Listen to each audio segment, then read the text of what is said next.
Bismillahirrahmanirrahim. Assalamualaikum warahmatullahi wabarakatuh. Halo everyone, aku Repai Damayanti. Di kesempatan kali ini, aku mau ngejelasin ke kalian semua apa itu motherboard dan apa saja sih komponen yang ada di dalamnya. Nah, kalian kepo kan? Langsung saja kita masuk ke pembahasan ya.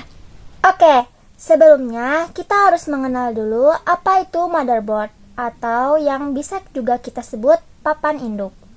Nah, motherboard merupakan alat atau perangkat yang menghubungkan dan mentransfer data semua komponen PC atau komputer. Di dalam motherboard pastinya terdapat banyak komponen-komponen yang penting.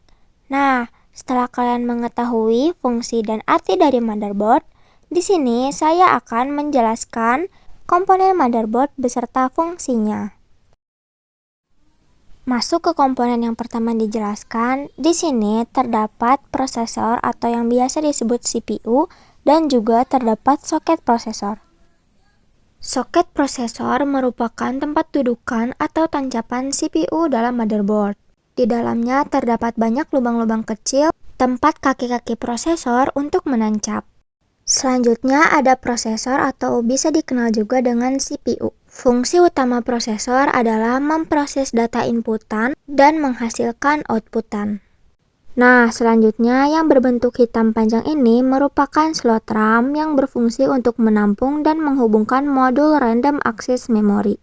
Kemudian di sini terdapat slot PCI yang berfungsi untuk akses langsung ke CPU.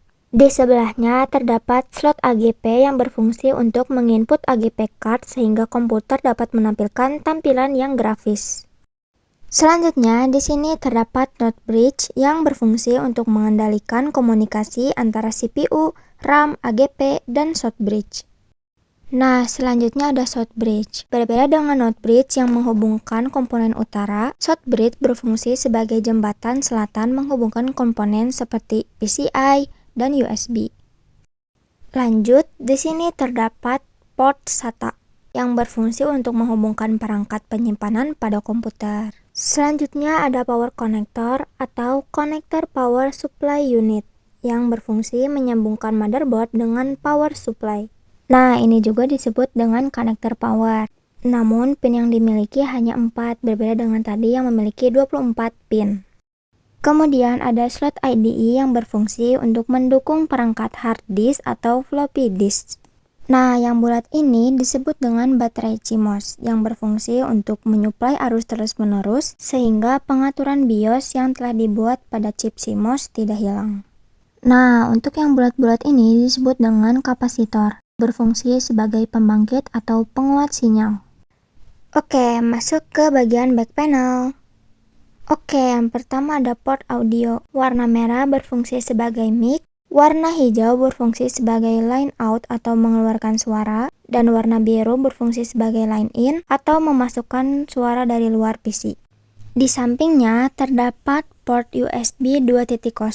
Itu di bagian bawah ya yang ada 2. Port ini memiliki keunggulan karena mempunyai kecepatan transfer data yang sangat cepat. Nah, di atasnya itu ada port LAN untuk menghubungkan internet dengan bantuan router atau switch. Juga bisa untuk menghubungkan komputer dengan komputer lagi. Selanjutnya di sebelahnya ini ada port USB 3.0.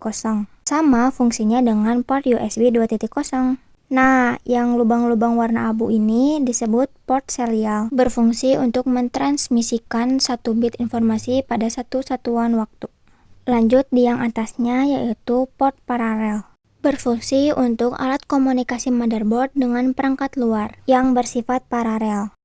Nah, yang warna biru ini disebut port VGA, berfungsi mengubah bahasa mesin menjadi tampilan baik grafis maupun teks mode di layar monitor. Masuk ke penjelasan terakhir yang merupakan port PS2. 2 pasang port yang digunakan untuk mouse dan keyboard. Warna hijau untuk mouse, warna ungu untuk keyboard. Nah, teman-teman, akhirnya selesai tugas saya. Cukup sekian dari Repani. Wassalamualaikum.